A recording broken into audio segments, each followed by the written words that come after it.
तबाह करने के बाद अब सियासी माहौल को अवाम को ये पाकिस्तान की मैशत के तबाह के जिम्मेदार हैं और ये पाकिस्तान के दुश्मनों में सफेद में खड़े हैं।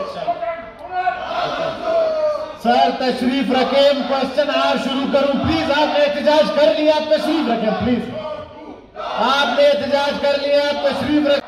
I will now read out the prorogation order received from the President in exercise of the power conferred by clause 1 of the Article 54 of the Constitution.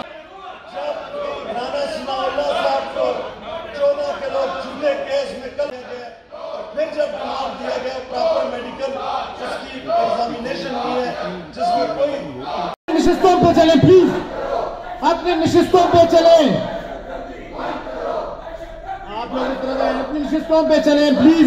Leader of the opposition मेरी गुजारिश है डॉक्टर शहबaz। सब्सक्राइब करें और bell दबाएं ताकि कोई खबर रह न जाए।